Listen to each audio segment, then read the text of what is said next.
Assalamualaikum warahmatullahi wabarakatuh. Perkenalkan, saya Delena, Prodi Manajemen Pendidikan Islam, kelas 1B, Universitas Singapura Bangsa Karawang. Video ini dibuat untuk memenuhi ujian akhir semester mata kuliah studi hadis. Nah, sebelum masuk ke penjelasan tentang hadis matruk, kita bahas dahulu nih hadis do'if. Nah, hadis do'if adalah kategori hadis yang tertolak dan tidak dapat dinyatakan kebenarannya berasal dari perkataan atau perbuatan Nabi Shallallahu Alaihi Wasallam.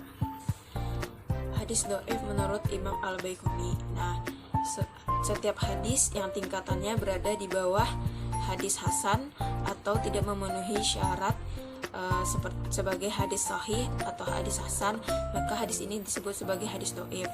Nah, hadis seperti ini banyak sekali ragamnya. Suatu hadis dikategorikan lemah disebabkan oleh terputusnya sanad dan adanya kelemahan atau cacat pada seorang atau beberapa perawi hadis tersebut. Nah, selanjutnya kita masuk ke hadis matruk. Nah, matruk artinya ditinggalkan atau dibuang. Nah, hadis matruk adalah hadis yang pada sanadnya terdapat rawi yang tertuduh berdusta.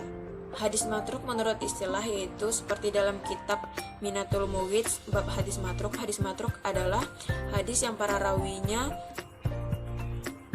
secara individu melakukan kebohongan agar hadis itu bertentangan dengan kaidah-kaidah yang telah diketahui dan tidaklah diriwayatkan kecuali berasal dari dirinya rawi itu sendiri. Ciri-ciri perawi yang diduga kuat sebagai pembohong.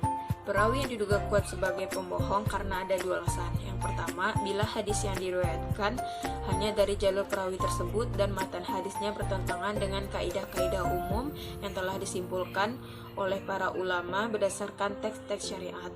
Yang kedua, yaitu perawi biasa berbohong meskipun ia tidak terbukti berbohong dalam hal hadis. Selanjutnya kita masuk kepada contoh hadis matruk. Nah, contoh hadis matruk yaitu sebuah hadis yang diriwayatkan dari Ammar bin Syamar, dari Jabir, dari Abu Tufail, dari Ali dan Ammar.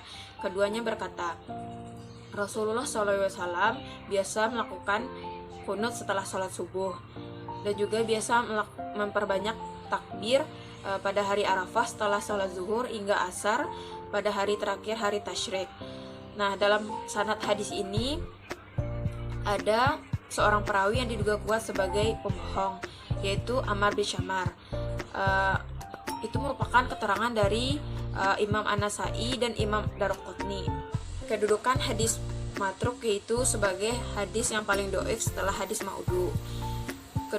Perbedaan hadis palsu dengan hadis matruk yaitu dalam hadis palsu seorang perawi dikenal sebagai pembohong hadis atau pemalsu hadis, sedangkan dalam hadis matruk dikenal dengan kebohongannya dalam perkataan sehari-hari, bukan dalam hal hadis.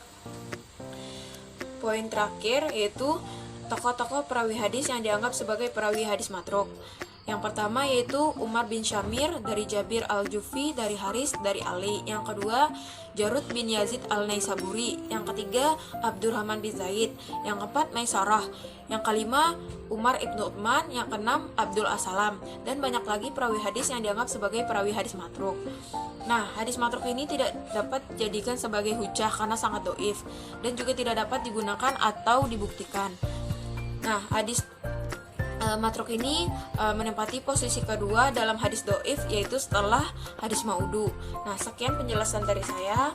Syukron jazakillah. Wassalamualaikum warahmatullahi wabarakatuh.